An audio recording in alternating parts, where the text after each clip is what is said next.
eu comecei a ter esses fenômenos que eu tenho lembrança, né? Aos 5 anos de idade, tá? Eu estou com 54. Então, eu sou de São Paulo, daí, tá?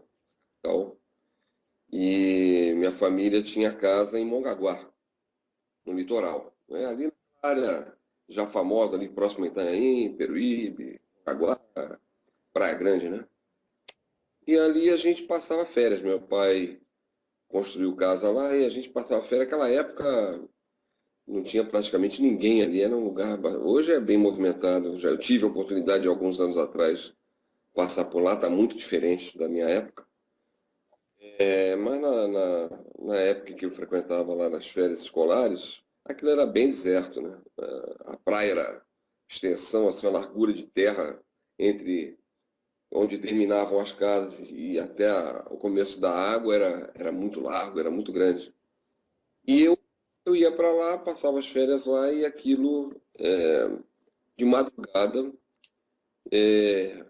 quando todo mundo dormia, né, o pessoal dormia cedo, não tinha, eu escutava um apito, um zumbido, um apito no ouvido direito, e aí eu levantava, sem acordar ninguém, e saía, né? Eu botava um chinelinho e tal, era criança, 6, 7 anos de idade, e ia para a praia. E lá eu deitava lá no meio da areia e ficava lá. Minha mãe, voltando um pouquinho, minha mãe, antes de falecer, me contou que quando eu era pequeno, eu tinha uma frase recorrente e uma coisa que acontecia sempre comigo. A gente morava no bairro de Perdizes, numa casa, eu tinha uma varanda lá, um terraço que dava para o céu. E naquela época São Paulo era bem mais frio do que é hoje, né? O clima mudou muito. É. Então, ela me encontrava, diz que por diversas vezes, incontáveis vezes, me encontrou nesse terraço de madrugada, descalço, de pijama ou sem camisa, assim, enfim, olhando para o céu. Diz que eu parado olhando para o céu o tempo todo e ela perguntava, me dava uma bronca lá e vem para dentro, tá fazendo aí essa hora acordado, tá fazendo o que aí pegando esse sereno, esse frio, e disse que eu olhava para ela e a frase era sempre a mesma, assim: "E eu não gosto daqui, eu quero voltar para o lugar da onde eu vim." A frase, essa eu não esqueço mais porque ela me contou e era sempre a mesma frase. Então, isso foram diversas vezes, diversas. Ela falou que perdeu as contas, era sempre isso. Bem, então com 6, 7 anos de idade, já, como eu estava dizendo para você, frequentando a Mongaguá, a gente, eu ia para a praia de madrugada, né? E numa dessas vezes, eu vi uma luz no céu, vou contar uma das vezes pelo menos, né? A luz no céu e quando eu me dei por mim, eu estava dentro de um lugar, que era um corredor cilíndrico, né? Parecia um tapete não, o piso parecia uma borracha escura, né? Era tudo claro, não tinha janela, não tinha metal, não sei o que era aquilo. E ali uma moça me recebeu, muito alta, apesar de eu ter 7 anos de idade, mais ou menos, 6, 7 anos. Ela era bem alta, ela devia ter de 2 metros para cima. Pô.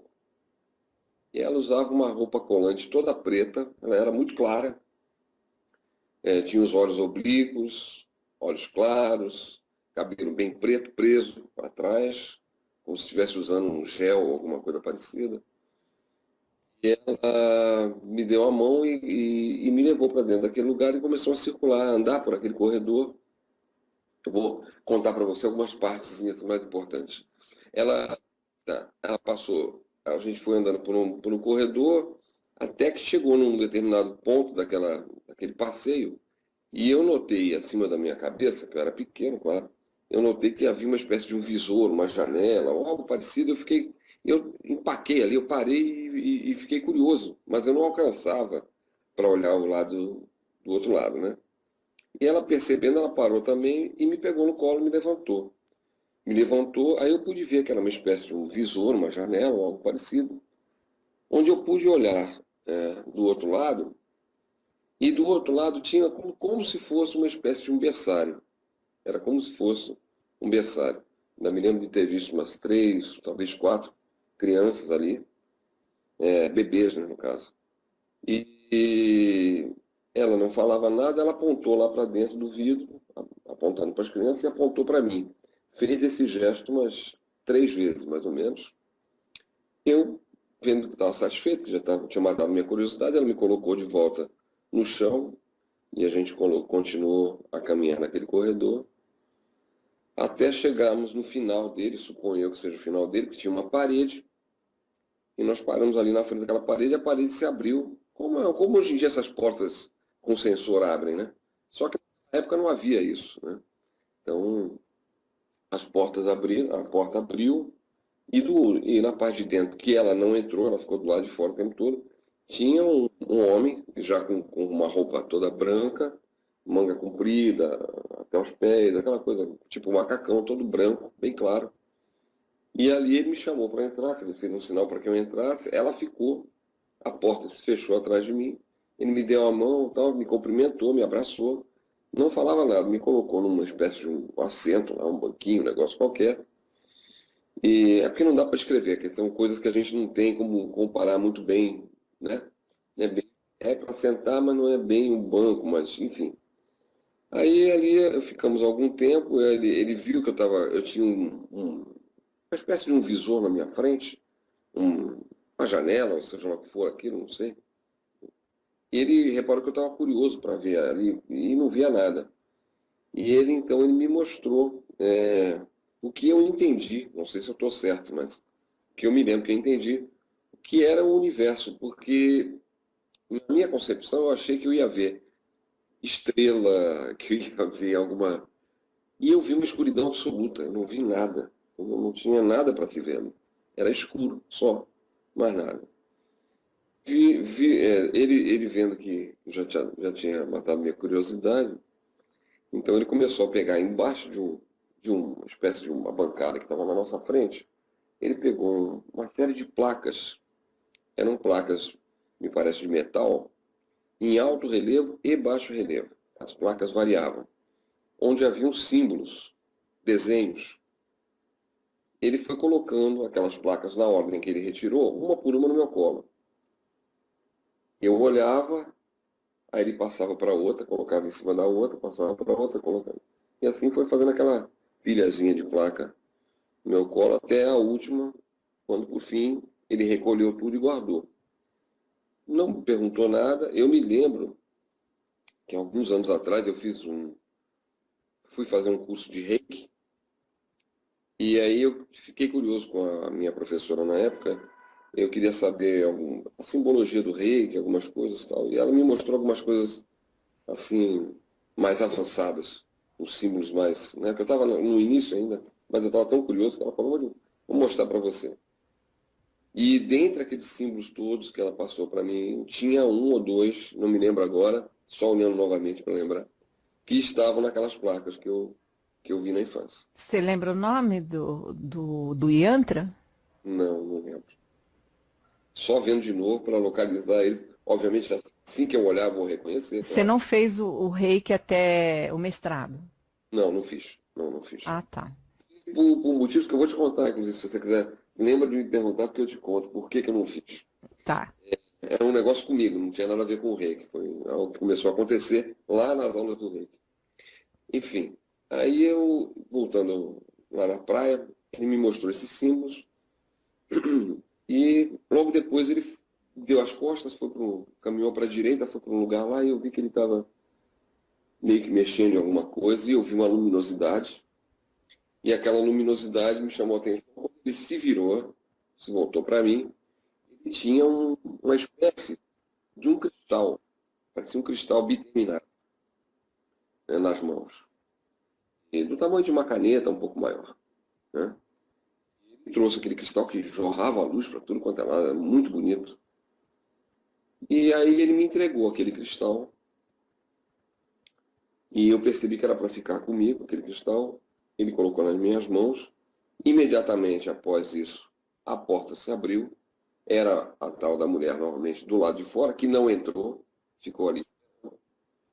Ele me pegou no colo, me levantou, me deu um abraço bem fraternal, bem forte mesmo, sorriu, me colocou de volta no chão, com um cristal numa das mãos, ele me apertou a outra mão e fez sinal para que eu fosse até ela. Eu fui, ela me pegou numa das mãos e a outra mão com o cristal. Eu me lembro que eu ainda olhei para trás e acenei com ele com o cristal na mão, que a outra mão estava segurando a mão dela. E ele sorriu, a porta se fechou, ela me levou de volta naquele caminho, onde eu vi uma outra salinha do lado oposto, onde a gente estava andando, do lado esquerdo.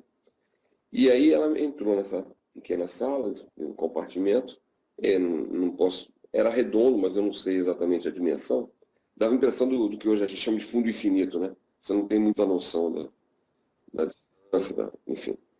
E ali tinha saindo do chão, tinha uma espécie de um banquinho, uma coisa retangular, sólida. Ela me colocou ali no meio daquela sala, naquele lugar, me sentou, me posicionou com a coluna ereta, fez eu segurar o cristal que eu estou segurando essa caneta aqui, colocar nos joelhos, assim, segurando, sorriu, deu um tchau para mim e saiu da sala, se fechou, ela foi para trás do visor, do lado de fora, uma janelinha, e olhando, eu me lembro de estar olhando para ela e eu senti que a coisa estava girando, ou algo, mas não me deu mal-estar, nem tontura, não senti nada. Só percebi isso. Quando eu abri os olhos, eu estava na praia novamente. Estava deitado, com esse cristal no colo, né? E só deu tempo de olhar para o céu, estava olhando para cima, só deu tempo de olhar e ver um facho de luz cortando o céu assim, como se fosse algo que tivesse deixado ali, e um ponto amarelado que desapareceu muito rápido, sumiu muito rápido. Eu peguei esse cristal, ainda com aquela luz toda saindo e tal, e saí dali e levei para casa, de madrugada. Como eu sabia que eu não podia chegar com aquilo em casa, eu tinha plena certeza disso, não tinha como explicar e nem o que eu estava fazendo de madrugada acordado, etc, etc. Eu peguei, e como a entrada da casa tinha um lugar para parar os carros, o carro, né? E era gramado, entendeu? Tinha uma parte gramada. Eu peguei, tinha um papo que meu avô, o pai da minha mãe foi pedreiro, foi mestre de obra. Então tinha umas pás ali, tinha uns negócios. Eu peguei, cavei ali a gramada e enterrei o cristal. E fechei, bem fechado ali, ninguém tinha nem como perceber que aquilo tinha sido mexido. E fui dormir. Enfim. O fato é que eu acordei e não lembrava de nada. E o cristal ficou. Eu estou falando especificamente dessa vez. Eu só vim lembrar disso através de uma hipnose, E você tinha quantos anos, mais ou menos, Marcos, aí? uns 6 para 7 anos. Uhum, Eu só vim lembrar isso agora no Rio de Janeiro, há acho que uns 7 anos atrás, mais ou menos. uhum, Fiz uma hipnose com a Ana Maria Costa Ribeiro. Eu tive 3 hipnoses. O uhum, primeiro foi do Dr. Silvio Lago, que era hipnoterapeuta, pediatra, neurologista, neuropediatra, era de Niterói. Ele que fazia as hipnoses em todos os casos de ufológicos, que é a Irene Grank, que foi minha grande amiga, foi minha mentora, foi que é considerada a matriarca, a madrinha da ufologia na América do Sul, no Brasil e tal. Foi ela que me orientou na parte ufológica todinha, desde os meus 15, 16 anos de idade. E então ela trabalhava em conjunto com ele. Ele que fazia uhum, toda a psicológica, psiquiátrica, hipnoterapia, etc. E tal. uhum, Depois eu tive outro hipnoterapeuta que foi a Gilda, né? uhum. Gilda que me ajudou demais. Eu me lembro que na época eu conheci.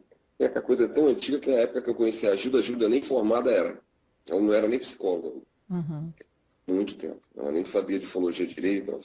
Ela apareceu lá na Irene e começou a se entrosar e ali ela foi crescendo, crescendo. Hoje é a Gilda Moura. E a Ana Maria Costa Ribeiro, que tem um instituto aqui no Rio, que é o Instituto Urântia, se não me engano é o nome, que ele é presidente, diretora e tal, e que é astróloga, etc. Tal, famosa, conhecida. Essas foram as três pessoas que fizeram regressão comigo. E eu tive um professor, porque na minha época a hipnose não era regulamentarizada, entendeu? Não tinha essa coisa da você tem que ser psicólogo, tem que ser da área tal, não havia esse tipo de...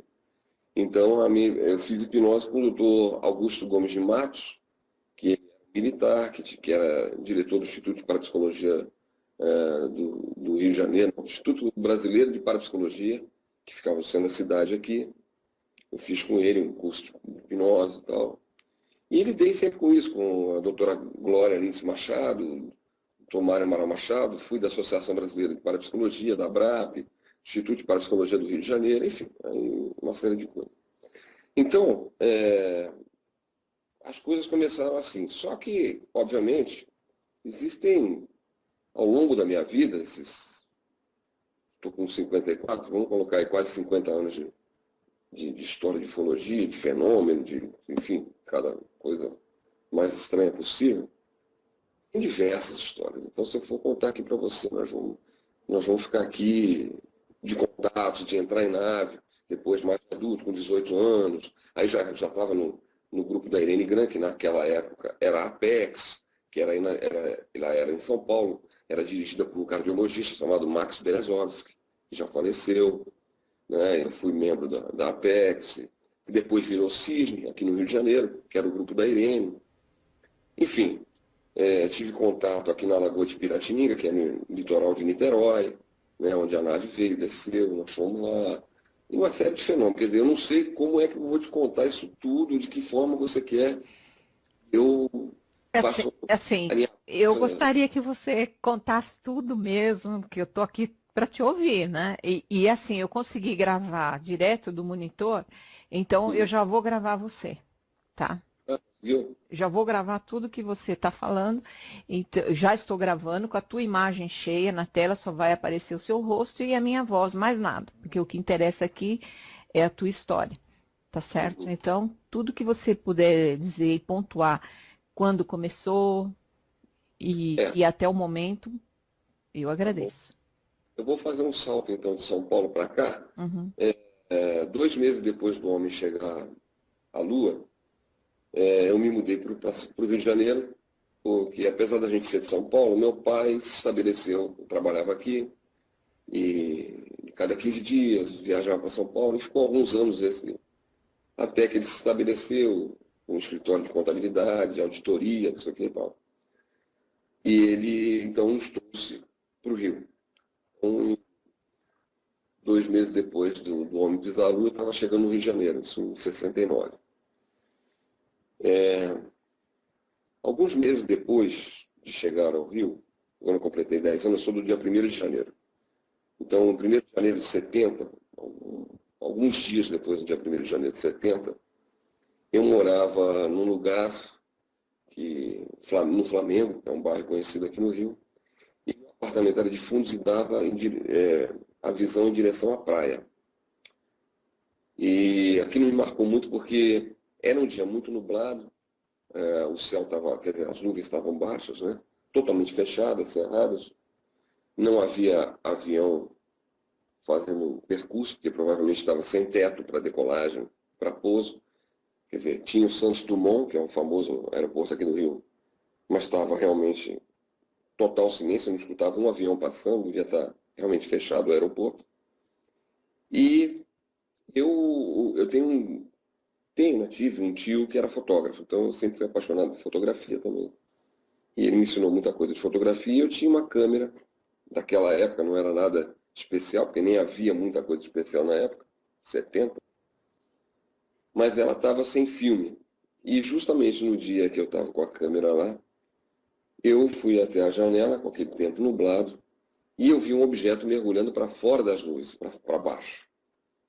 Era um objeto meio que num formato de meia-lua, muito grande mesmo. Ele mergulhava, ele girava sobre o próprio eixo, subia e entrava no meio das nuvens, sumia, aí aparecia no outro canto, mergulhava para fora das nuvens, fazia um movimento, voltava, ou em diagonal, enfim. Eu mal tinha chegado naquele edifício, quer dizer, não conhecia ninguém. Eu me lembro que a minha reação, depois de uns 30 segundos vendo aquilo, e reparado que eu estava sem nenhum filme na câmera, para tentar fotografar, que era a minha intenção, apesar de ter 10 anos de idade, mas era a minha intenção. Eu peguei e saí pela escadaria acima, tocando de porta em porta a campainha de todo mundo que tinha a mesma visão, quer dizer, que estava na mesma coluna do meu apartamento.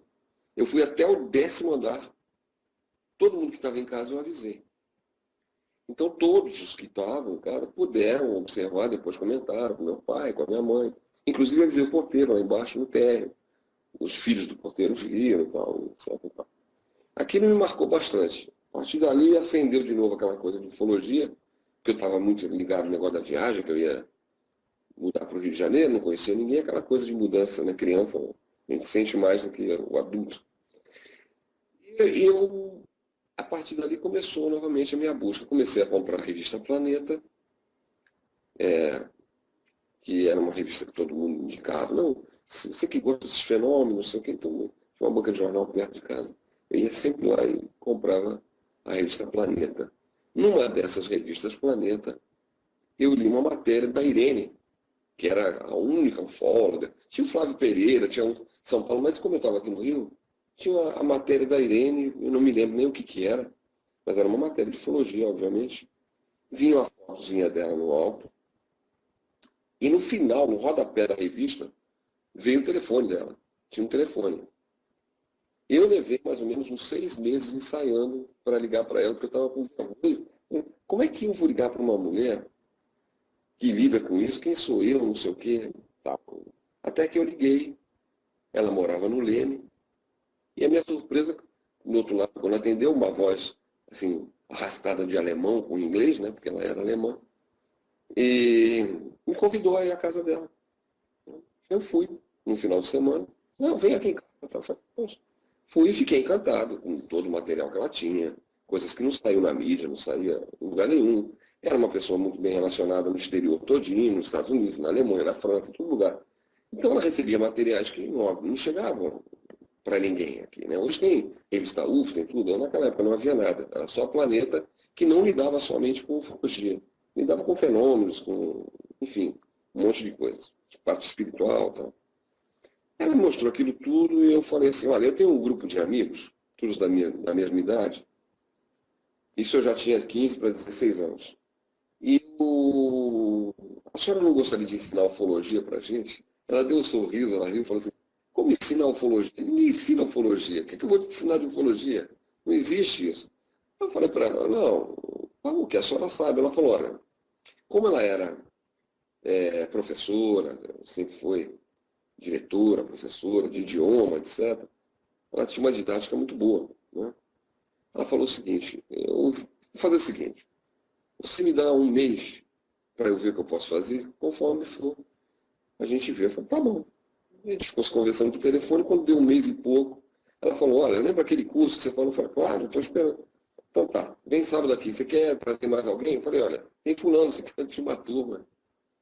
Não, pode trazer seus amigos. Aí fomos assim, começamos. Ela tinha um equipamento de slide, publicações lá de fora, foi ensinando técnica de pesquisa de campo e coisas sobre ufologia que não chegava no Brasil. No Brasil era muito pouco, muito escasso. E um dia, eu me lembro que eu estava com ela, isso foi em 76. Tinha 16 anos. Por aí, exatamente. Naquela época, esse o chamado Grey, né? O Grey, esse cabeça grande e tal, ele não era muito conhecido como é hoje, né?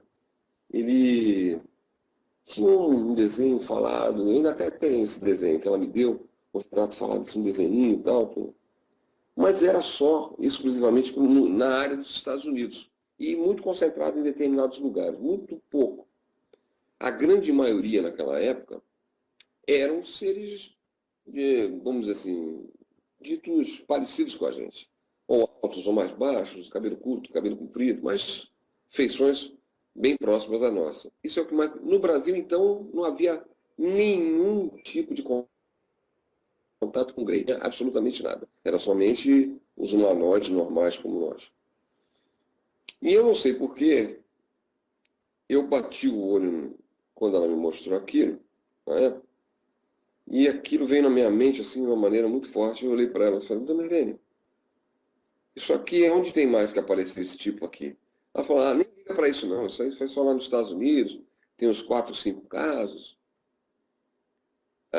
principalmente o mais famoso, que é da Beth do Barney Hill, papapá, me mostrou o caso, qual era, tá? Mas fora isso, não tem nenhuma descrição assim e tal. Agora que está se começando a ver alguma coisinha, mas não é a maioria, não se preocupe com isso, que de um modo geral são esses aí mostrou os desenhos. Eu olhei para ela e falei assim, isso aqui vai ser uma epidemia mundial. Eles vão tomar conta de tudo. Ela falou, como? Ela falou, não sei, eu falei para ela. A senhora pode ter certeza que isso aqui vai ser o mundo todo. Ela falou, ela deu risada, achou uma bobagem, eu estava falando. Imagina um garoto de 16 anos falando do nada. De fato, né? Hoje em dia, se fala em ufologia, o que se usa mais são essa imagem, em tudo, para tudo, né? Eles ficaram, a mídia toda, no mundo inteiro, fala a respeito deles. Bom, fizemos o curso com a dona Irene, e nesse meio tempo entrou mais um membro para o curso, um amigo novo que eu fiz, que foi muito interessante a nossa. Se eu estiver me estendendo, você me avisa, tá?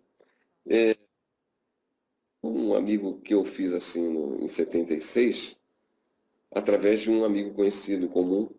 Eu tinha um amigo que fazia CPOR e ele era de um local chamado IEV, que é uma organização espiritualista aqui no Rio, na época na antiga Rua Vinícius de Moraes, Ipanema, Montenegro, hoje está perto, está próximo à minha casa, inclusive. Aliás, a Gilda, semana retrasada, fez até uma palestra lá. E nessa IEV ele era um grau razoável lá e ele queria me apresentar alguém de lá, que era amigo dele, de infância. Que ele achava que tinha muito a ver comigo, pelos gostos. Enfim, marcou na minha casa, falei, leva teu amigo lá em casa, quero conhecer e tal. E marcou.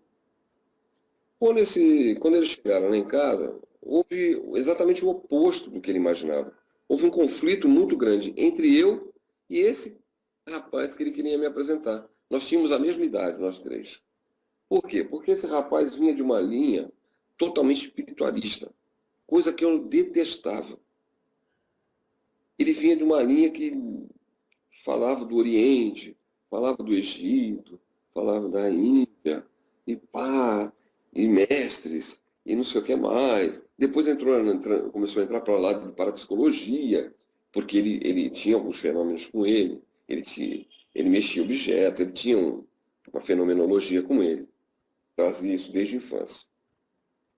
E eu achava aquilo uma besteira absoluta. Eu acreditava no que eu podia pegar, no que eu podia ver, o que era de metal, o que era eletrônico, o que era. Enfim, eu era cético, né? Totalmente. Nunca gostei de religião. Então eu era um camarada, a gente entrou em choque. Porque ele achava que era uma coisa e eu achava que era outra. Ele falava na espiritualidade, eu dava risada, eu falava na ufologia, ele achava uma bobagem. E assim foi. Mas, por incrível que pareça, nós nos tornamos os melhores amigos. A coisa foi invertendo de uma tal forma, ele foi me mostrando uma série de coisas e eu fui mostrando para ele uma série de coisas e parece que as coisas completaram. A verdade é essa. Ele me trouxe uma bagagem que eu não tinha e eu levei a ele uma bagagem que ele não tinha. E ali nós viramos realmente parceiros, tipo Cosme e Damião. Eu juntos o tempo todo. Mais do que com o nosso amigo que nos apresentou, muito mais. Entendeu? Ele frequentava a minha casa praticamente todo dia. Aquele outro meu amigo, uma vez por semana, ele lá, às vezes nem isso. Bom, ele começou a ter alguns fenômenos com ele, diferenciados daquilo que ele estava acostumado desde criança, e eu comigo. Quer dizer, coisas mais para o lado, vamos dizer assim, espiritual ou paranormal, começou a acontecer comigo. E com ele começou a acontecer coisas mais ufológicas, de visões, de sonhos, de luzes no céu, que não aconteciam. Um dia foi muito marcante, esse nosso amigo, chama Nelson, marcou da gente conversar lá em casa. Né? E eu morava num apartamento na época, eu já estava em outro apartamento, e é uma vista bem endevassada. E eu tinha uma vista boa da praia do Flamengo, tal, ali onde eu estava. E o Helder chegou primeiro, que é esse rapaz que era da IEV, né? Que a gente, ótimos amigos, ficamos ótimos amigos. Ele chegou primeiro, eu pedi para ele entrar, ele falou, e aí, o Nelson já chegou? Eu falei, não, não, não. Falei, bom, vamos lá pro quarto, cara, vamos lá pro meu quarto, pra gente ficar lá batendo papo lá. Tá bom. Aí ficamos lá no quarto, falei, não vou acender a luz do quarto, não. Vamos abrir a janela toda, uma janela grande. Falei, vamos ficar aqui, a gente fica olhando o céu, batendo um papo. O que está acontecendo contigo? Eu queria conversa. Ficamos um de frente para o outro. Eu me lembro que eu fiquei com o meu lado esquerdo para fora da janela e ele de frente para mim com o lado direito dele para fora da janela. Em determinado momento, nós vimos um flash. Flash de máquina fotográfica, forte. Nada mais do que isso. Sem ruído, sem coisa alguma. Eu tomei um susto, ele também, a gente parou de conversar. O que foi isso? Eu não sei. Aí eu olhei para fora, não vi nada, olhei para o céu, fui para o lado, mas não havia nenhum prédio próximo a mim, não havia nada. Ainda me estiquei para ver se o vizinho estava batendo foto de baixo para cima, uma coisa absurda. Não havia como, nem ter flash nenhum que alcançasse do prédio mais próximo até a gente, não chegaria nunca. Não havia. Bom, isso toca a campainha, falei assim, espera um pouquinho que eu vou ver se o Nelson está chegando, eu vou lá abrir a porta. E fui. Quando eu abri a porta para atender, e aí, tudo bom? Ele olhou para minha cara e ficou me olhando assim, falei, o que foi? Falou, pô, só podia ser você mesmo. Eu falei, só podia ser o quê, rapaz? Falou, tinha que ser paulista. Eu falei, por quê, cara? Por que você se cisma com paulista? Falou, cara, você nunca vai à praia. Quando vai à praia só queima um lado. Eu falei, que praia? Que queimar lado? Você está queimado só de um lado, cara. Coisa ridícula. Aí eu falei, que é isso? Eu falei, ó, fecha a porta aí. Saí correndo, deixei ele fechando a porta. No banheiro, acendi a luz, olhei no espelho, e o meu rosto, que estava para fora da janela, todo queimado, todo queimado. Eu não senti ardência, nem queimação, não senti nada, mas era a mesma aparência, o rosto queimado, exatamente. Tivesse pego muito sol na praia, uma pessoa muito branca, que pegou sol só daquele lado. Então, estava ridículo, mas... Aí o Helder, vendo que a gente não entrava, falou, o que está acontecendo lá fora? Veio até nós. Quando chegou, ele estava com o outro lado do rosto, que era o lado direito dele, que estava para fora da janela. Ou seja o que for que nos iluminou, fez aquela marca de fora para dentro do apartamento. Bom, a partir daí, o Helder começou a ter sonhos com um ser. E esse ser falava com ele e tal. Eu não sonhava com nada. Eu não tinha sonho. Começou a acontecer sim. E isso era sempre, não era assim, uma vez por ano, não, era sempre. Quando o Helder ia me ligar, eu tirava o telefone do gancho, ele já estava na linha, o telefone nem tocava, e vice-versa. As coisas aconteciam assim, muito estranho. E aí, os nossos amigos continuaram frequentando a minha casa, e a gente debatendo sobre ufologia, até que um dia um deles falou assim, poxa, já que a dona Irene falou tanto em vigília ufológica, vamos fazer uma, vamos sair daqui de dentro, para o escritório, ficar trancado aqui dentro o tempo todo. Vamos, Marco. Eu não sei porquê. Eles me elegeram como se fosse, não o líder, mas o. Eu não sei. Eu falei, tá, vamos, mas vamos para onde? Aí um dos meus amigos falou assim, olha, eu tenho. A minha irmã é casada e ela mora na beira da Lagoa de Piratininga. Tem uma vista linda lá, no litoral de Niterói, na região dos lagos. Pô, a gente pode ir para lá, ela tem casa lá, a gente pode acampar. Falei, tem uma montanha. Falei, que bom. Aventura, 18 anos, ela tá, 17, 18 anos.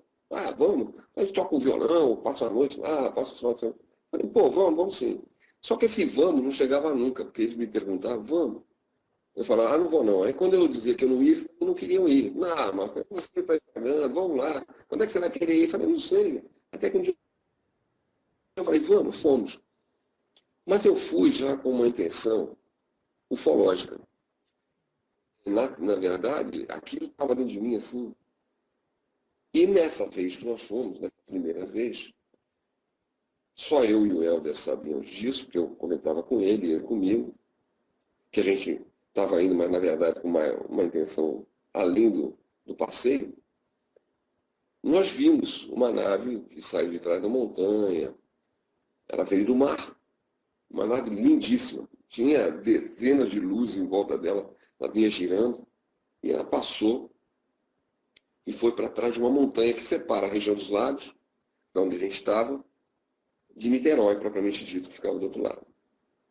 Uma montanha até usada para pular de asa delta, lá eles fizeram rampa e tal.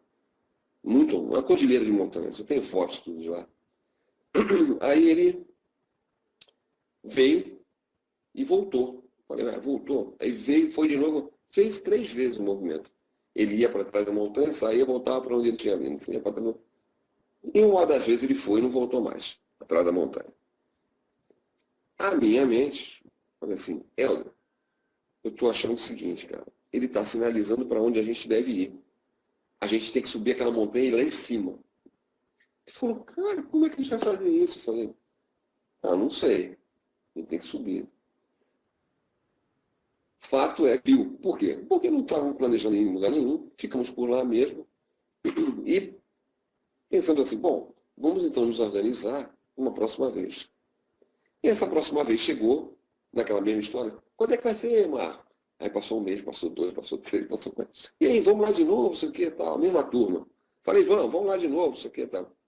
E até que esse meu amigo que tinha irmã que morava lá, falou assim, olha, eu conheço um rapaz lá que chama Sérgio, e ele conhece a redondeza toda. Ele pode guiar a gente.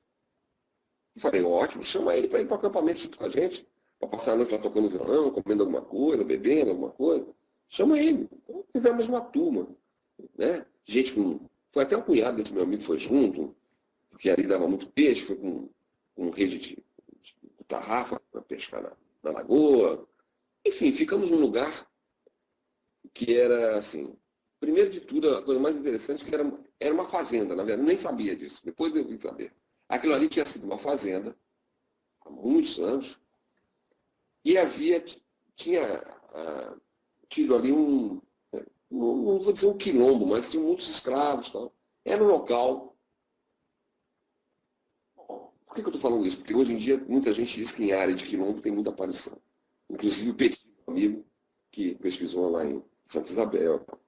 Ela tem um quilombo também. Então, hoje não se entende bem, mas tem uma... Parece que tem uma... Não dá para entender direito, mas enfim.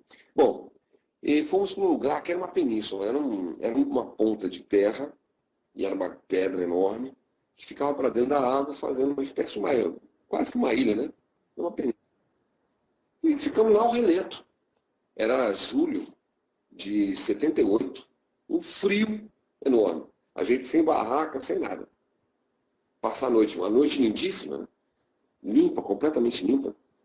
E ficamos lá, acampados. Agora eu vou voltar um pouquinho só para você ter uma ideia. Né? 2 dias antes daquele final de semana, meu pai resolveu dar uma geral em casa, queria mudar a geladeira, mudar fogão, botar tudo novo e tal. E nós fomos na antiga Mesbla. Aí meu pai, fazendo as compras, e eu me apaixonei por uma câmera fotográfica, que na época era uma câmera maravilhosa. Não era eletrônica, porque naquela época não havia câmera eletrônica, era uma câmera mecânica. Eu havia feito, há uns 4 meses antes, um curso com um alemão, o professor Range, um curso de 6 meses, maravilhoso de fotografia e tal. E naquele tal, eu falei com meu pai, ele falou, eu vou te dar de presente. E no pacote pegou a câmera também. Então, naquele final de semana, foi, assim, para mim, foi um estímulo à vontade de ir lá, porque eu tinha uma câmera, eu queria usar aquela câmera. Não só por causa da fotografia, obviamente, mas eu adoro fotografia, eu vivo postando fotografia, sempre gostei. Então, eu queria fotografar também, o lugar ele é lindíssimo, um lugar maravilhoso. Era juntar, né, queijo com goiabada, aquilo ali era uma maravilha. Então, fomos para lá. Quando nós chegamos no lugar, tinha um armazenzinho onde a gente foi comprar água mineral, sanduíche, enfim. E o grupo se concentrou todo na frente desse armazém. Aí esse meu amigo mineiro, que era o irmão lá da moça que tinha casa no local, que nos levou lá, ele sentou assim no sopé dessa montanha, sentou assim, e ficou conversando comigo, eu botei a câmera aqui no pescoço, Cheguei perto dele, tinha colocado um filme de 400 asas, que era o máximo que eu consegui na época de sensibilidade para poder fotografar mais no escuro. E aí brinquei com ele conversando comigo ali sentado, e eu em pé, virado para a montanha. Falei, olha, como todo bom fotógrafo, vou deixar minha câmera pronta. Nunca se sabe, pode aparecer alguma coisa aí para fotografar. O que eu fiz isso e mexi na câmera, eu olhei para cima e eu vi uma luz aparecer do nada por trás da montanha e começar a cortar em zigue-zague na minha direção. E eu olhei para o outro lado, vinha outra. E eu olhei para o outro lado, vinha outra. Elas se cruzaram. E a que vinha na minha direção continuou vindo na minha direção. E a gente começou a ficar alvoroçado. O pessoal lá do armazém percebeu que tinha alguma coisa. Veio todo mundo para fora para olhar o que era. Inclusive o Helder, que não estava. Estava dentro do armazém, comprando água e tal. Essa luz, quando ela chegou bem em cima de mim, ela deu uma pequena parada e explodiu. Explodiu assim, aumentou de intensidade muito grande. Só deu para contar 1, 2, 3, 4, ela ficou pequena de novo e sumiu numa outra direção completamente diferente, desapareceu. Eu olhei para o Helder e cuspi assim, Helder, hoje é Halloween. Ele falou, não, não é. Eu falei, hoje é Noite das Bruxas, meu amigo. Você se prepara, porque tem mais coisa aí pela frente. Claro que eu não consegui fotografar nada àquela altura, não fiz nada. E fomos para a tal da ilhazinha lá da península. Bom, na ilha, em determinado momento, estava andando para o mar, estava sentado ouvindo música com o Helder e tal. E ele olhou em direção ao mar e falou assim, Marco, lembra daquela nave que a gente viu da outra vez que a gente esteve aqui? Lá? Lembro. Olha só, tem uma subindo ali, ó, do mar. Eu falei, Helder, nem tudo que você vê no céu é nave, meu amigo. Pode ser um avião. Não, é nave, é nave, não é nave, é nave, não é nave, é nave, não é nave. Só que ela parou num determinado ponto e começou a aumentar de tamanho. Ficou parada. Aumentar. Aí eu olhei para o Helder e falei assim, vem cá, Helder, você acha que essa nave está parada aumentando de tamanho? Ele falou, eu acho que não. Eu acho que ela está vindo na nossa direção, por isso que parece que ela está parada e aumentando de tamanho. Aí todo mundo que estava ali viu, né? Mesmo quem não estava com pensão nenhuma de ufologia nem nada. E foi um alvoroço danado, uma correria. Eu levantei, peguei a câmera, falei, bom, agora eu vou fotografar.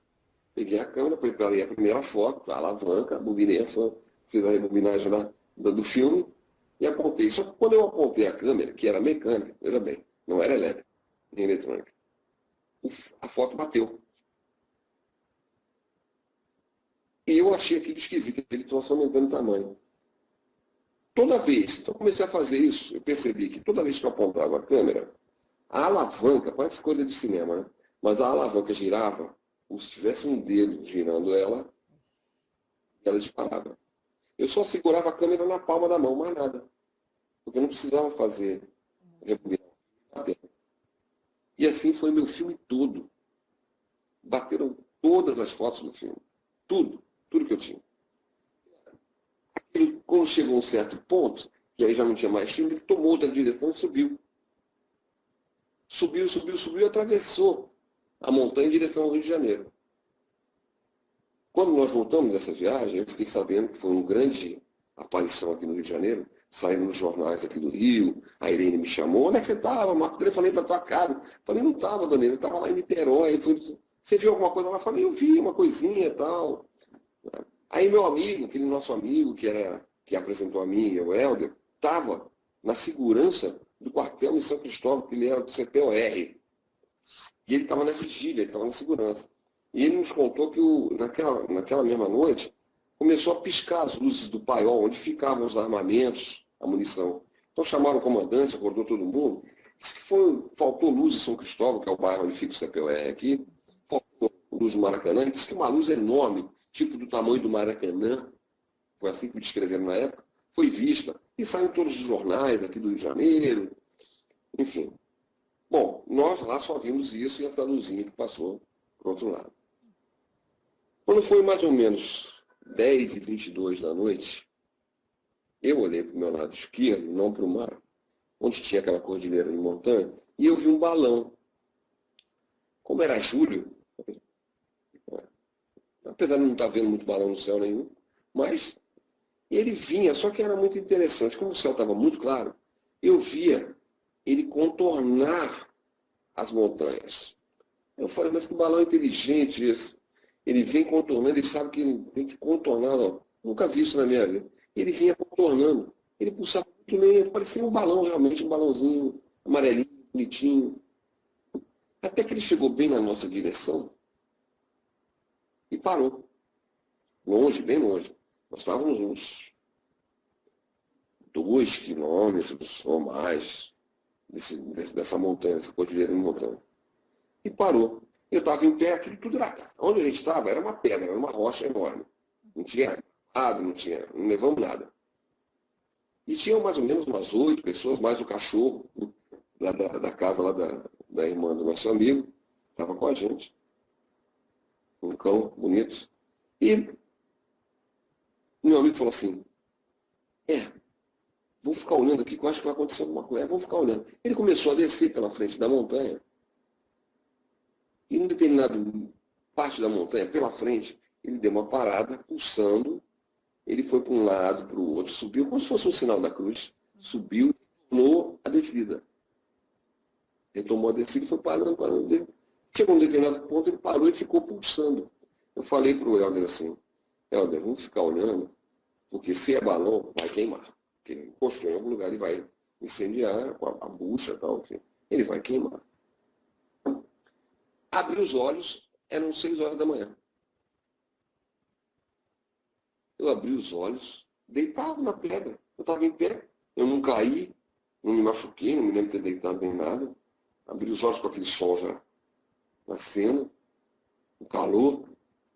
Aí foi uma reação em cadeia. Eu abri os olhos, o Helder abriu os olhos, todos deitados.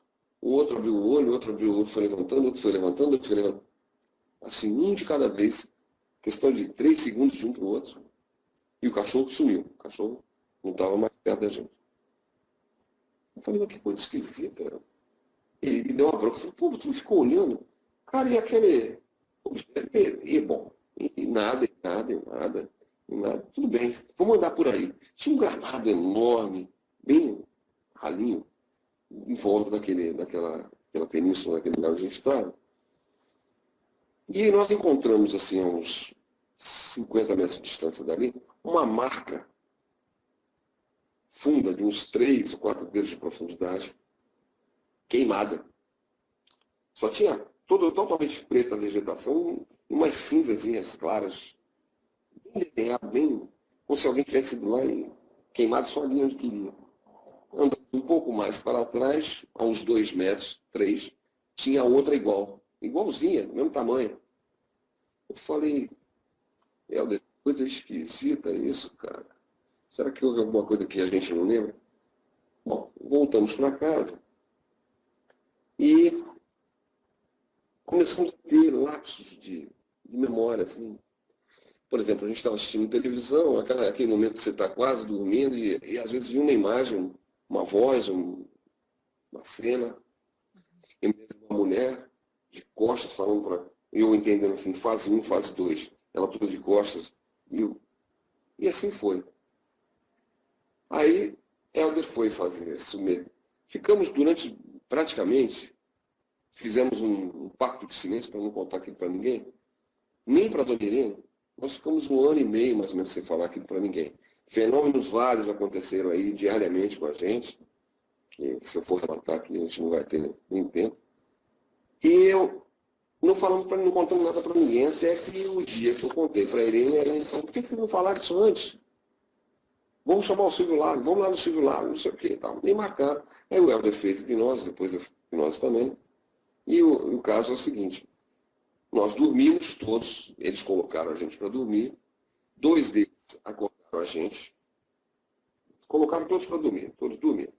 Aí nós acordamos da seguinte forma, uma luz, como se fosse uma bolinha de ping-pong, uma coisa pequena, nas mãos de um deles, eram 2. Um com o Helder e outro comigo, puxando minha cabeça, deitado, ele em pé, na testa, eu acordei, ele tinha um capacete, como se fosse um visor aberto, ele fez assim, silêncio, e pediu para eu levantar. Eu levantei, o Helder era a mesma coisa com o outro, não falavam nada, e nós seguimos andando. Fizeram sinal, os outros todos ficaram dormindo, e nós fomos até a direção daquela montanha. Me lembro que em um determinado momento teve uma luz de uma casa que acendeu, eles pararam atrás de um muro com a gente, pediram para que a gente parasse, a luz apagou, eles continuaram a trilha, a pé, normal, pelo meio do mato, até chegar na montanha. Quando nós chegamos no local, que tinha uma pequena subida, eles estavam parados, era uma nave, parecia metade de um ovo, mais ou menos. E eles, como eram? Não, eram normais. Normais. Tinha 1,70 m de altura, um pouco mais. Eu tenho 1,75 m, eles tinham um pouco menos que eu. 1,70 m de altura, um físico atlético. Depois, a gente olhando, pareciam muito com o nosso índio. O índio brasileiro, pareciam muito. Mas os olhos eram oblíquos, verdes, né? Pele morena chamo, cabelo curtinho, parecia aquele cabelinho do antigo desenho do He-Man, aquele cabelinho cortadinho, bonitinho.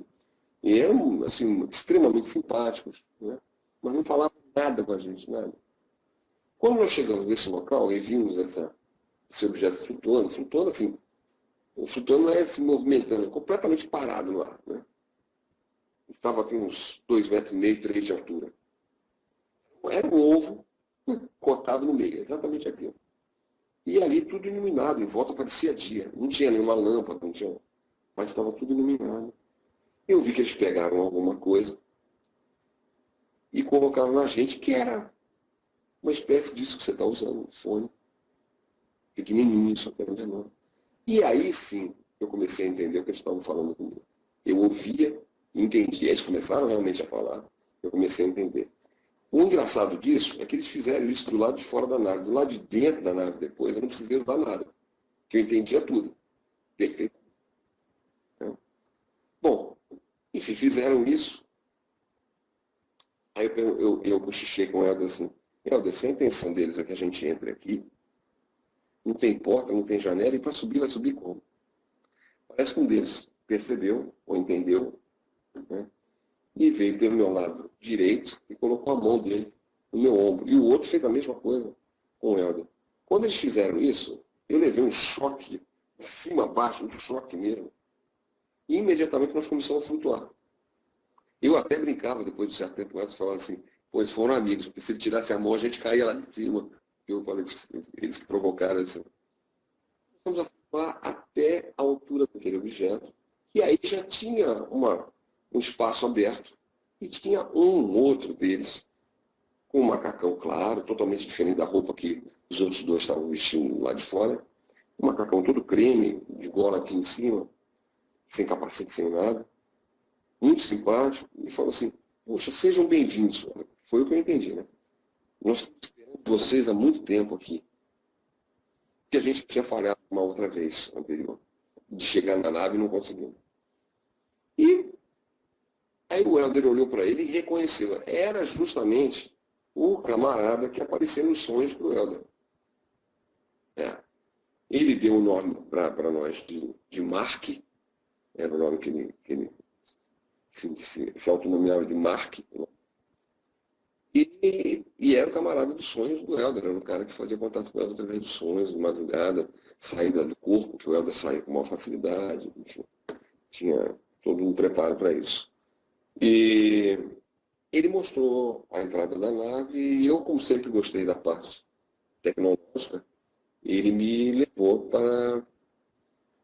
colocou como uma pessoa que me levou na parte do painel, de controle, umas coisas lá que tinham lá. Bem diferente da nossa, não tinha nada a ver, não dá para mim explicar para você. Sim, eu sei que tinha algumas coisas meio parecidas com cristal, mas eram bem diferentes daquilo que a gente chamaria hoje de um painel de controle de alguma nave ou alguma coisa. E o Helder ficou para o outro lado com o outro. Bom, em determinado momento desse papo que a gente estava tendo lá, nós vimos que apareceu do nada, como se atravessasse uma parede, uma figura, assim, ela saiu, ela se projetou, como se tivesse atravessado aquela parede. Uma mulher. Devia ter uns 1,85 m a 1,90 m, bem mais alta que eles. Muito branca, não era cor de jamba, era muito branca. Cabelo cor de trigo, cacheado até a cintura. Usava uma roupa azulada clara, cabeça aos pés, muito bonita. Os olhos azuis, eles tinham olhos verdes. Eles pareciam clones, pareciam todos iguais. E todos eram homens. Ela, a única mulher que apareceu, atravessou a parede, ela simplesmente se projetou. deu um susto. O Helder, com aquela coisa da parte religiosa dele, eu acho, depois eu conversei com ele, tempos depois, e ele achou que aquilo fosse Nossa Senhora. Ele se ajoelhou e começou a chorar. Ela não permitiu, coisa que essa reação eu não tive, ele teve. Ela segurou ele pela mão, levantou e não permitiu, e ela tinha aqui no plexo, eu não sei se aquilo era alguma coisa que ela tinha, eu realmente não lembro. Ou se era dela isso, que emanava uma luz, que era uma coisa assim que era difícil até olhar. Tão forte. Muito forte. E a gente percebeu com o tempo ali que ela é que comandava tudo. Ela que falava, faz isso, vai lá, vem cá, enfim, naqueles idiomas deles lá. Ela que fazia tudo. Em determinado momento, inclusive, um deles chamou ela rapidinho, ela largou a gente e foi ver, abriu uma tela na frente dela assim, e ela podia ver o lado externo de onde a gente estava. E tinha, inclusive, zoom, ela podia ver de perto, iluminar mais, tinha um controle daquilo tudo lá. E embaixo, onde eles estavam parados, eles estavam numa montanha, embaixo tinha uma casa, era do caseiro, conta daquela região ali, daquela fazenda, aquele sítio, que virou um sítio lá. E ele, de madrugada, resolveu levantar, perdeu o sono e foi fumar um cigarro do lado de fora, ligou a luzinha dele lá, o poste do lado de fora, e saiu do lado de fora da casa. Só que como a montanha ficava nas costas, ele olhava, ele estava olhando para frente, ele não viu a nave em cima aqui, pousada. E ela pediu para um deles ir lá. Eu não sei como é que foi, parecia que ele flutuava. Ele saiu imediatamente. Eu só vi aquele camarada flutuar. Eu falei, mas esse cara não está andando, não está correndo, o que ele está fazendo? Ele flutuava, e eu junto com ela acompanhando aquilo no monitor. Imediatamente, o rapaz que saiu lá, o cadeiro, só teve tempo de dar um trago no cigarro. Ele olhou para o cigarro, jogou no chão, apagou. Não se virou para o lado de cá, onde estava, né? Virou para o lado de cá, entrou na casa e apagou a luz. Aí o cara voltou. Aí ela, agora está tudo bem. Fez o cara dormir de novo. Entendeu? Impressionado com aquilo. Bom, enfim, tivemos várias coisas. O Helder foi para uma outra sala onde mostraram um mapa em cima de uma espécie de mesa para ele. Tinha mais 3 camaradas lá. E ele me disse, porque eu não estava junto com ele nessa. Ele me disse o seguinte, que nesse mapa eles falaram o seguinte, olha, agora vocês precisam ir embora, porque está amanhecendo e ele entendeu isso. E a gente tem que ir para o estado de Minas Gerais. Foi isso que ele entendeu. Nós temos que ir embora daqui, temos que sair daqui. Nós temos que ir para Minas. Foi isso que ele entendeu. Eu falei, você entendeu bem? Ele falou, olha, cara, o que eu escutei, que veio na minha mente, que eu escutei, foi isso. Que eles tinham que ir embora, porque primeiro que estava amanhecendo, todo mundo ia ver. E eles tinham que ir fora dali. E eles estavam indo de volta para Minas Gerais. De volta para Minas Gerais, coisa esquisita. Bom, enfim. Aí colocaram a gente em umas poltronas que saíram da parede, não tinha poltrona. Pareciam umas cadeiras de dentista, uma coisa parecida com isso. E tinha uma espécie de uma cúpula que ia descer em cima da nossa cabeça. E eu perguntei, mas para que é isso? Aí ela falou para mim, não se preocupa não, isso aí é só para registrar suas ondas mentais. Eu falei assim, você quer dizer minhas ondas cerebrais? Ela falou, não. Eu falei, ela falou, as ondas mentais, não são as ondas cerebrais. Eu falei, mas por que vocês querem fazer isso? É simples, ela falou. Porque a gente tendo isso registrado, a gente encontra vocês em qualquer ponto do universo. Porque ninguém no universo tem uma onda mental igual a outra. É como se fosse uma digital de energia. Eu falei, interessante. Tá bom, então tá tudo bem. Porque você então colocou, não senti nada, não vi nada, não vi nada. E 2 deles nos levaram de volta, só que de uma maneira diferente. Quando nós saímos da nave, não sei se pelo tempo que a gente ficou lá, mudança de gravidade, ou seja lá o que for, não sei, a gente estava meio tonto, parece que a gente não conseguia muito ficar em pé. Então eles usaram um objeto, que até depois eu brinco, eu mostro, quando eu falo, eu mostro o desenho daquilo. Eu falo, olha, isso deve ter alguma coisa a ver com a lenda dos tapetes mágicos da peça, sabe? Porque me lembra muito o tapete mágico, que era uma coisa arredondada, de 1,5 m, 2 de diâmetro. 1,5 m de diâmetro, onde só cabia 2 pessoas em pé. Não tinha um botão, não tinha lugar para segurar, para sentar, não tinha nada. Era uma placa, um negócio. Mas só que você não tinha atrito com o ar, você não tinha desequilíbrio, você não tinha sensação de nada, não tinha tontura, não tinha nada. E ali, eu fui com aquele mesmo que me trouxe, e o Helder foi com o outro camarada, em duas. Aquilo flutuava muito rápido, ele nos deixou ali, e ele pousou justamente do lado de onde a gente estava. Por isso que tinham aquelas marcas queimadas ali. Até que ele se despediu da gente e botou a gente para dormir. Apagado de novo, no mesmo lugar. Entendeu? E aquelas marcas ficaram. Tempos depois, eu desenhei aquela marca, não tinha mais filme. No dia seguinte, parece uma coisa, né? De propósito. Eu não tinha mais câmera para fotografar, não tinha filme para fotografar. Então não pude fotografar aquelas marcas. Então eu desenhei, marquei hora, marquei tudo. Tudo que eu podia escrever, escrever. Direção. E eu fiz o desenho. Esse desenho, tempos depois, fazendo um programa de televisão aqui na antiga Rede Manchete, com a Márcia Peltier apresentando, eu conheci o Ergon, quer dizer, a gente chama de Ergon. E naquela época ele estava lançando um livro chamado Projeto Evacuação Mundial. Naquela época. Eu até falei com ele falou, nossa, cara, quanto tempo faz isso? Eu falei, pois é. E ele me presenteou com um desses livros. Na mesa estava eu, a Irene, ele, mais um astrônomo, mais a Márcia Peltier, mais um. Era um programa sobre ufologia. E ele presenteou tal. E quando eu peguei o projeto de evacuação mundial, eu virei a contracapa do livro. As costas do livro tinha assim, comando Astar, e tinha um símbolo, um desenho. Eu falei, isso aqui é ruim. Ele falou, isso aqui é o logotipo do comando. Quando eu olhei o logotipo do comando, tinha o mesmo formato daquilo que estava queimado lá. Eu fiquei intrigado com aquilo. Tempos depois eu voltei com outro amigo meu, contatado ele também, já falecido. O Helder já é falecido. E esse outro meu amigo também já é falecido. Ou seja, do trio, como diz assim, dos 3 mosqueteiros, como eu falo, só sobrou eu. E eu voltei naquele lugar em 89, uma coisa assim, para fazer uma pesquisa como estava aquele lugar, com esse outro amigo nosso, que sabia da nossa história. E nós paramos para tomar uma água na estrada, bem na entrada dessa cidadezinha, perto de Piratini, onde foi o que aconteceu. E eu entrei numa padaria lá no tal, e tinha uns doces, uns bolos, umas tortas assim. E eu notei uma torta com aquele formato, que é um formato de meia-lua, cortado com um pedaço embaixo. Eu falei, mas quem é que vai fazer uma torta? O pessoal vai pagar sei lá quanto por isso, e o troço não está inteiro. Você está levando só metade. E a gente vê que aquilo não foi cortado, foi feito naquele formato. Era inteiro mesmo.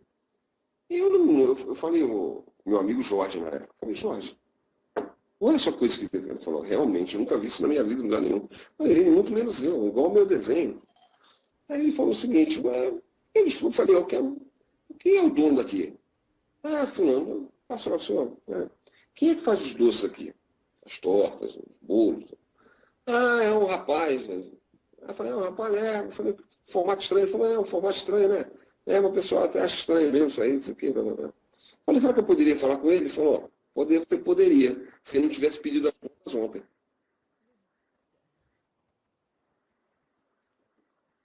Aí eu falei, Helder, ô Jorge, vamos embora. Não tem como encontrar? Ele falou, não sei, eu não sei para onde é que ele foi, não sei nada. E ficou por isso mesmo. Quer dizer, na mesma redondeza, alguém fez um bolo, uma torta, com aquele mesmo formato, aquele desenho, que estava também atrás do livro do Ergon.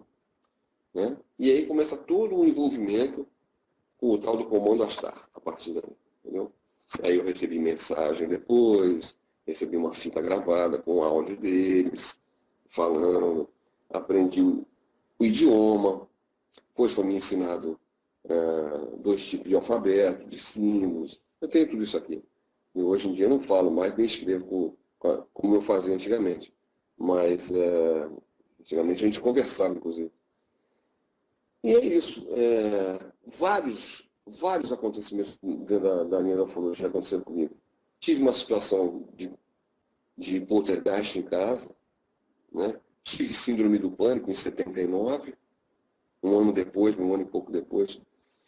Conheci uma outra extraterrestre, que por acaso fui namorar com uma menina que tinha um problema, por acaso. A gente se conheceu pela janela, eu no meu prédio, no mesmo prédio, e ela estava passando férias na casa da tia, no outro prédio em frente.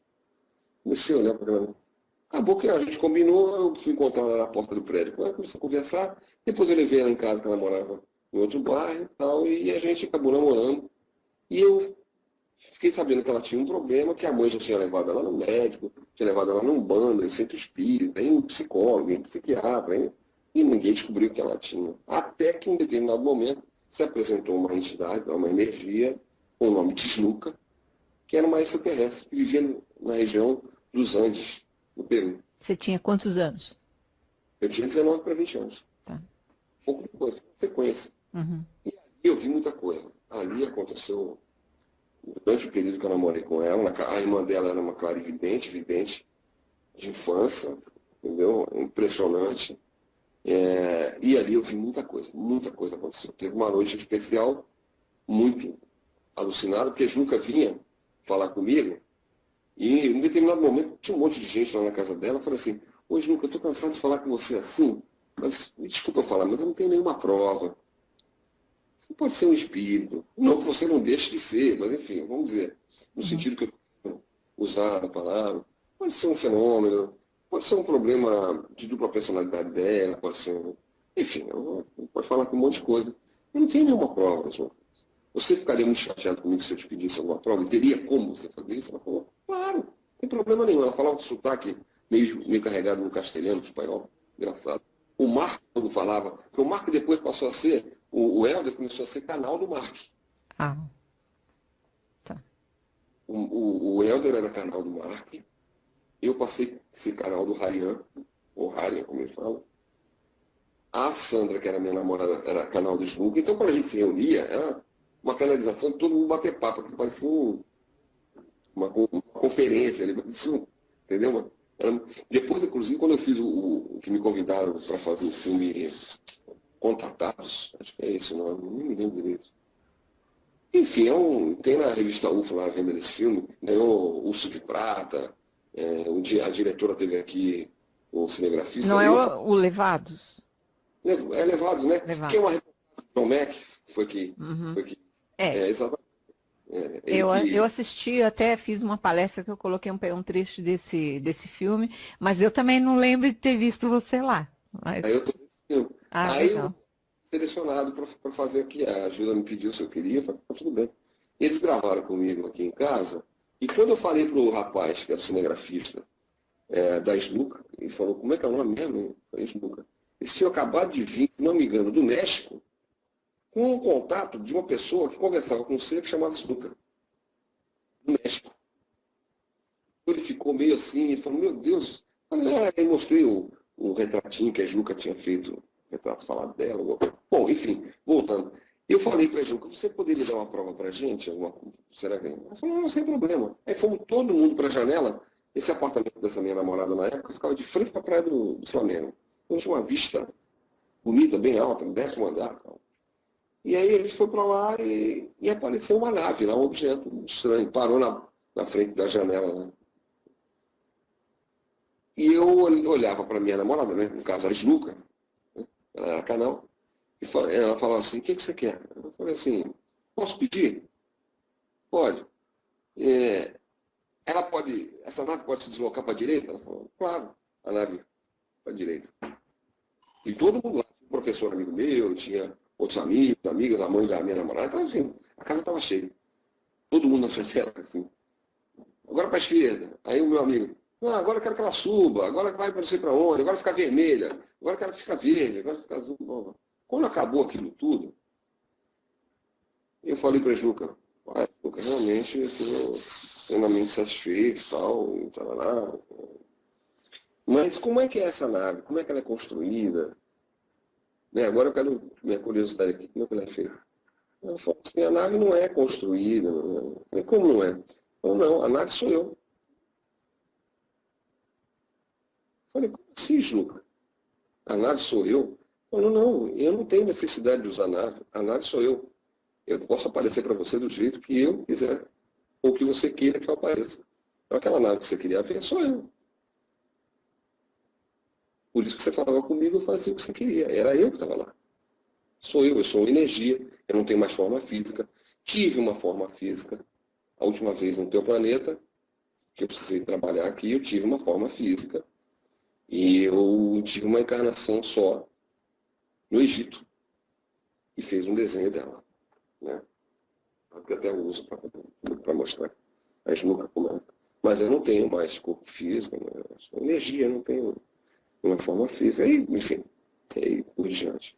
Depois apareceu um outro, que era o Sonde. Sonde era um cara muito estranho, que apareceu numa regressão de hipnose. Ele, no meio da regressão, ele falou assim, será que eu posso me movimentar? Você pode me liberar os movimentos? Você pode... Olha, fica à vontade. Aí fui dando os comandos. Aí ele levantou e falou assim, tudo bem? Tudo bem. Eu falei, quem é você? Meu nome é fulano de tal, papapá. E começou a contar a história toda. Era um amigo meu que pediu para fazer uma hipnose nele. Eu fiz. E eu não esperava que isso acontecesse. E ele se apresentou. Eu falei, posso gravar? Falou, à vontade. Gravador ligado. Gravadorzinho pequeno. E repórter ligado. E ele começou a explicar toda a história dele. Inclusive, a história de que esse meu amigo não era meu amigo. Eu falei assim, como ele não é meu amigo? Eu falei assim, olha, eu vou explicar de uma maneira bem grosseira para você entender. O Jorge, que era esse meu amigo, ele teve um acidente com 8 anos de idade. 7 para 8, acho que foi 8 também. A gente estava com 19, 20 anos naquela época. Ele quebrou as 2 pernas. Ele caiu de um muro muito alto e quebrou e ficou 6 meses no hospital. Em cirurgias, botar pino, uma série de coisas. Não era nem para ele estar andando mais. Numa dessas cirurgias, o Helder morreu. O Helder não, desculpa. O Jorge morreu. Eu falei assim, peraí, então com quem que eu estou falando? Você está falando comigo. Mas você acabou de falar que o Jorge não pode saber dessa nossa conversa, para eu não permitir que ele lembre do que eu estou conversando. Como é que ele morreu? Falou, você não está entendendo. O que ficou dele foi o consciente. Imagina como uma capa aqui na frente. Eu utilizo de tudo que ele tem. Na hora que ele morreu, nós trocamos. Eu vim no lugar dele. Eu sou uma espécie de entrante. Naquela época não se usava esse nome, né? Essa palavra. Hoje em dia se fala muito. Walking, entrante, etc. E esse Jorge que você conversa, ele não existe mais. Ele já está em outro plano, outra coisa. Foi uma situação, até depois eu discuti com ele, falei, você matou o cara para ficar no lugar dele? Houve até uma discussão absurda, ridícula, entre eu, que eu não estava entendendo, eu nunca tinha visto isso na minha vida. Naquela época não se falava de entrante, de walk-in, de, enfim, sei lá o que for. Só ouvi falar nisso depois, mais com a Gilda na época, que ela começou muito a bater nessa tecla de entrante, de walk-in, entrante, não sei o quê, por causa do John Mack. Eu falei, mas coisa esquisita. Enfim, aí viramos um trio. Eu, Jorge e o Helder. Cada um com o seu canal, quer dizer, cada um com o seu canal, né? E as coisas começaram a acontecer, de poltergeist na minha casa, de seres. Então, eu fiquei com uma espécie, eu, por exemplo, fiquei com uma espécie de um... Teve um dia que o som chegou para mim e falou assim, Marcos, você está vendo as naves que estão passando aqui fora? Eu olhava pela janela e falava, não estou vendo nada. Ele falava assim, tenta ver. Conseguiu? Eu falei, não. Ele falou, então você faz o seguinte, você fica de lado para a janela e olha com a tua visão periférica. Ah, quando eu fiz isso, aí, quando eu olhava não via nada, mas com a visão periférica, eu via. Ô Marco, Eu falo, você diria assim, o que você diria? Por que você é um contatado? Alguém já te explicou isso? Ou você teve acesso a essa informação? Por que você, especificamente? olha, eu não sei, Garça, eu não sei. Assim, eu acho que tem uma parte minha que não é daqui. Eu não vou falar toda, porque seria uma bobagem, né? Se eu estou aqui, obviamente. A sensação, eu não tenho prova disso. Eu acho que eu estou, inclusive eu andei conversando com a Gilda, que eu estou até querendo conversar particularmente com ela para isso, por isso, eu tenho a sensação que eu estou cada vez mais perto de saber realmente. Muito próximo. Muito mais do que nunca. Você sente assim que o momento hoje é diferente, que parece que tem um chamado forte? Principalmente, vou falar por mim, mas principalmente a partir do. Eu coloquei a data do meu aniversário como um marco, fica mais fácil de lembrar. A partir do começo do ano, já que é 1º de janeiro que eu nasci, então, esse ano principalmente. Foi que um monte de coisas dentro da ufologia. Minha esposa passou por 3 cirurgias no cerebelo, né, de um meduloblastoma, foram 3 cirurgias. Na terceira, ela ficou sem andar, tivemos que fazer uma recuperação, fisioterapia, hoje ela anda, tal, tudo bem, mas continua naquele processo de periódico de fazer ressonância magnética para ver se está tudo bem, fez radioterapia, enfim. E nessa época toda, eu pedi um auxílio, entendeu? E quando eu pedi esse auxílio, de madrugada, veio uma nave aqui em cima do meu prédio, onde eu moro, muito grande, maravilhosa, espetacular, entendeu? Dentro da onde ela ficou internada com pneumonia, eu vi luzes, muitas luzes redondas, passando pelo quarto, bolas esféricas, né? Muitas. Enfim, eu posso aqui falar fenômeno, eu posso falar diversos para você. Eu já tive fenômeno de encontrar com pessoas, amigos, e falar assim, poxa, aquele papo ontem lá no restaurante foi legal, né? Eu falo, que papo? Rapaz, a gente se encontrou lá no restaurante, a gente sentou lá para comer uma coisa, lá beber uma coisa, conversar. Tipo, você falou sobre isso, sobre aquilo. Eu falei, ixi, eu não saí de casa ontem, estou aqui na minha casa. Não, você teve comigo, você estava com a roupa tal, tal, tal. Tava também o fulano, tava minha namorada, tava não sei quem, a gente ficou batendo papo sobre ufologia. Eu falei, eu não saí de casa ontem. Ah, você está brincando? Eu não tinha saído realmente. Então já houve vários fenômenos comigo, de entortar objeto, de levitação, de sair da matéria, enfim, o que você for numerando aí, já teve uma fase extremamente. Hoje em dia, o que eu tenho mais assim, é eu bater o olho numa pessoa e saber quem ela é, porque ela é o que ela vai fazer, se vai acontecer ou não. Uhum. É o que ficou mais comigo. Quer dizer, Entendeu? você desenvolveu certas faculdades ditas assim, paranormais. Aquela informação vem, eu olho e já sei. E vive pessoas ligando para mim, nós temos uma amiga aí que teve um problema com o filho, eu falei uma série de coisas para ela. De vez em quando ela liga para cá, ela é evangélica, inclusive. Ela liga para cá, Marco, você acertou tudo, falou que ia acontecer isso, ia acontecer aquilo. A minha irmã, que eu não via, uma das minhas irmãs, eu fiquei separado. A gente perdeu o contato mesmo, durante 25 anos. Eu vim reencontrá-la através do Orkut, na época. E quando eu estive lá, ela estava numa situação extremamente pobre, né? Ela mora em Rifaina, aí no litoral, aí no interior de São Paulo, fronteira com Minas quase.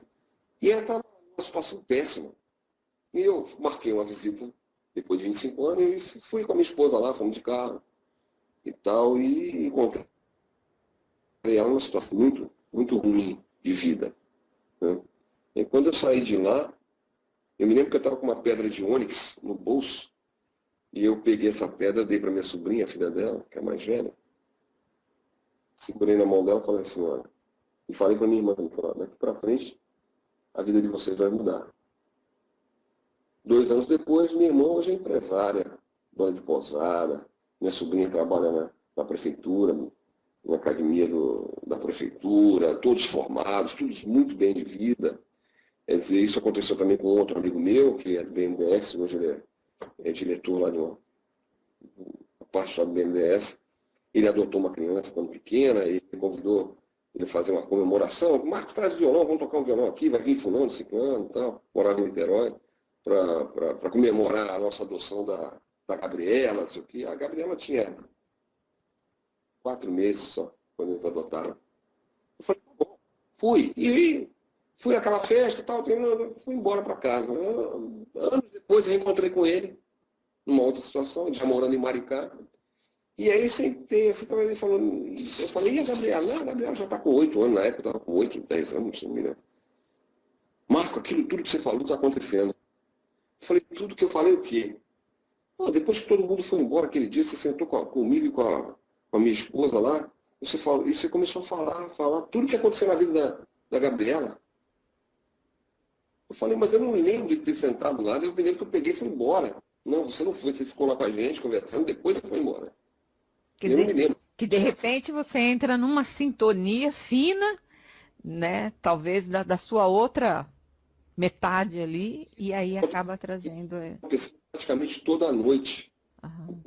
do começo do ano para cá, entendeu? É isso que eu queria que você falasse, né? O que é que vem acontecendo, porque você gravou aquilo, né? Assim, que mais de informações que você pode passar? Olha, Cátia, eu sei que em breve vai ter um contato, né? Eles não me disseram ainda aonde, né?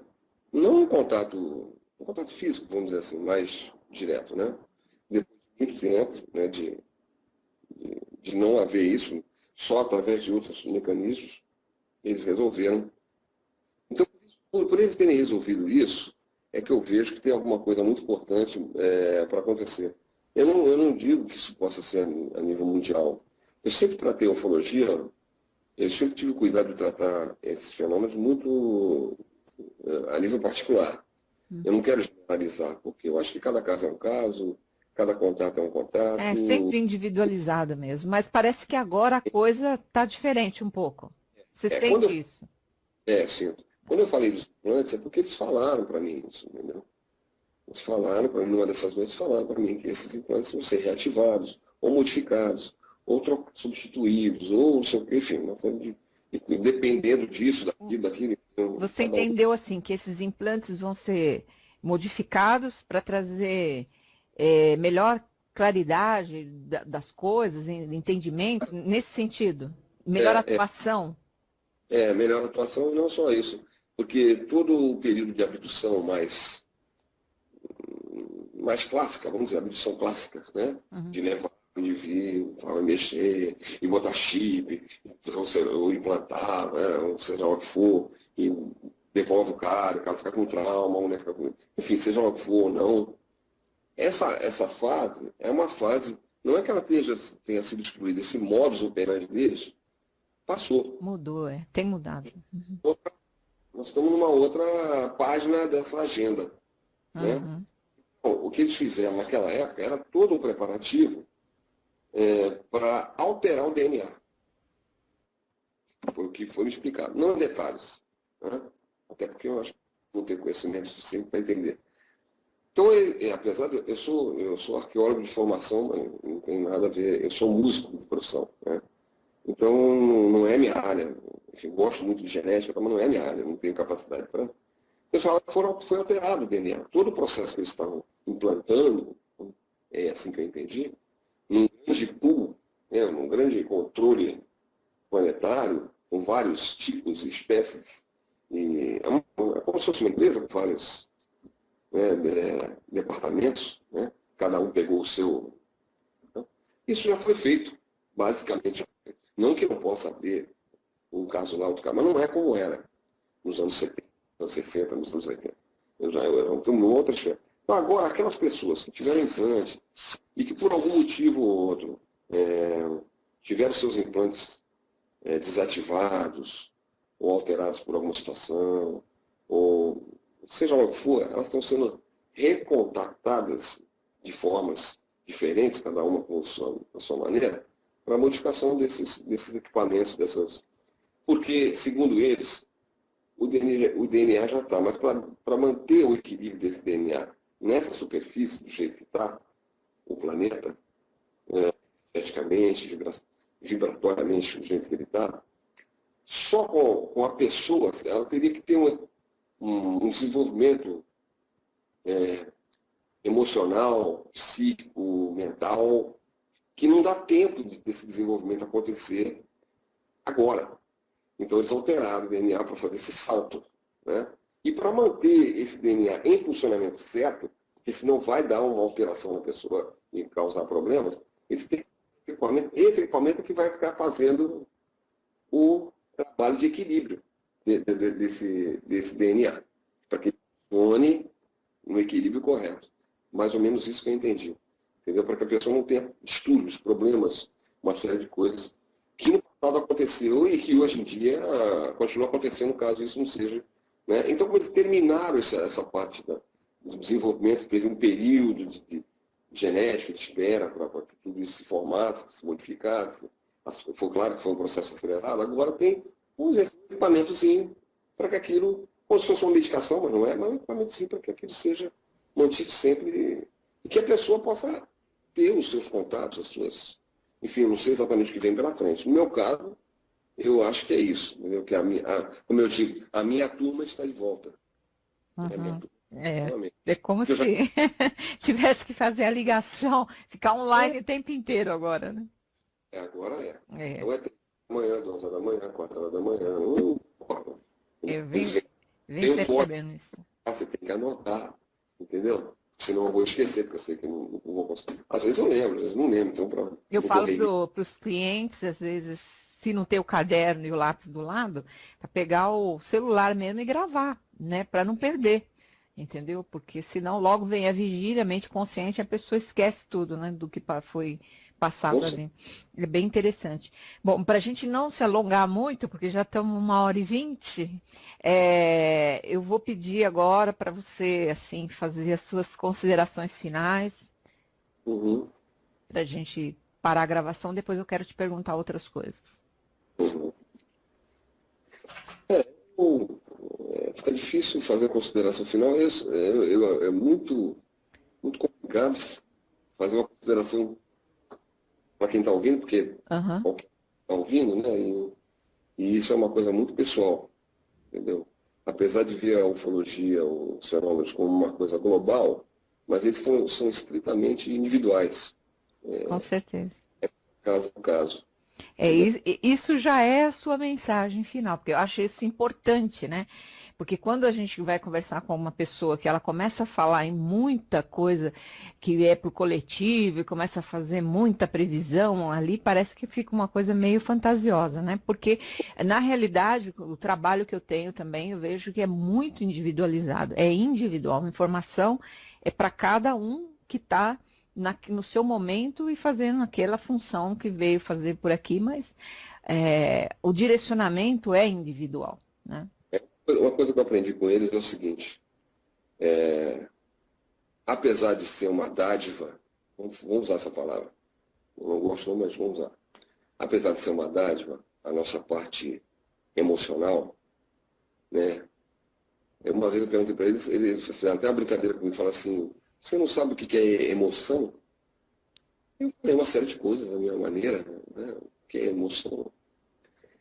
Eles falaram assim para mim: então você pensa no seguinte, para você não esquecer: emoção é o seu eu em mutação. Olha só, Eu interessante. em mutação. Só para brincar com a língua, o Uhum. nosso idioma. Outra coisa que eles faziam, eu aprendi muito com outro grupo, que era do Comando Astar.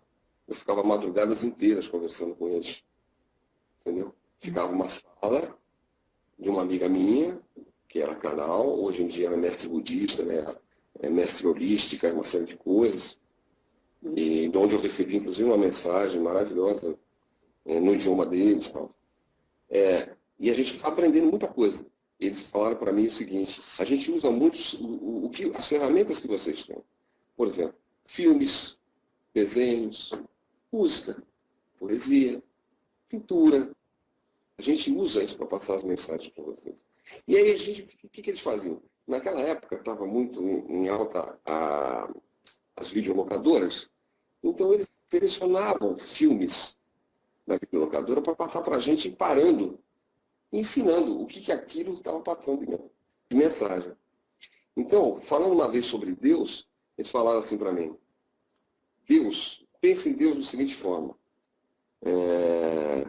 Pense que tudo abrange tudo. E que tem um centro, que é o núcleo, que é da onde se expande tudo. Agora vamos passar para o seu idioma, para usar o teu idioma. É claro que não serve para outros idiomas. Vou falar para você que é brasileiro, então eles falaram assim para mim: escreve a palavra Deus. Aí eu escrevi: Deus. Pois é. Então agora tira as duas letras das pontas. O que sobra? Eu falei: eu. Isso é Deus. É o que está no centro. É o núcleo. É o É eu. núcleo. É eu. Tira as laterais que você vai ver. E assim eu fui aprendendo muita coisa de filosofia, maneira de perceber as coisas. Foi aos poucos sendo desenvolvido, sem que eu percebesse, isso foi sendo desenvolvido. quase que uma osmose, né? É. Ah, mas claro que eu também passei por momentos ruins, que eu aqui só contei a parte boa. Graças a Deus não foram muitos momentos ruins, mas eu tive, né? Tive momentos ruins. Então, hoje em dia, eu brigo no bom sentido, eu discordo, né? Com muita coisa que a ufologia mostra, entendeu? Porque para mim não faz sentido. Quer dizer, eu cheguei num ponto, vou falar sinceramente com você agora, eu cheguei num ponto, está muito difícil viver nesse planeta para mim. Está horrível. É um mal-estar assim, constante, diariamente, praticamente 24 horas por dia. A minha amiga, essa que era canal desses, eu acabei de falar aí, me ensinaram uma série de coisas, ela se isolou. A vibração está tão ruim que ela não consegue nem ir para a rua. Ela tem pessoas que fazem isso para ela, porque ela não consegue ir a um banco pagar uma conta, por exemplo, uma coisa simples. Ela não consegue mais fazer. Ela não consegue. O canal que ela ficou tão sensível que ela não consegue mais se encaixar aqui. Ok. Bom, vou agradecer a tua presença, a tua confiança de você ter me dado essa entrevista. Espero poder contar com você em outra oportunidade para a gente conversar mais e você passar mais informações e informações factuais, se você tiver. Eu acho interessante esse canal que a gente está abrindo. Esse é o intuito mesmo, de levar informação. Esse sempre foi o meu trabalho e continua sendo, fora do meu trabalho terapêutico, levar informação. Porque eu acho que informação é luz. Então, a gente tem que iluminar muito ainda, muitas pessoas podendo levar esse tipo de informação a quem se identifica, né, com tudo isso. Então, eu te agradeço muito mesmo Mas assim, e até a próxima para a gente conversar.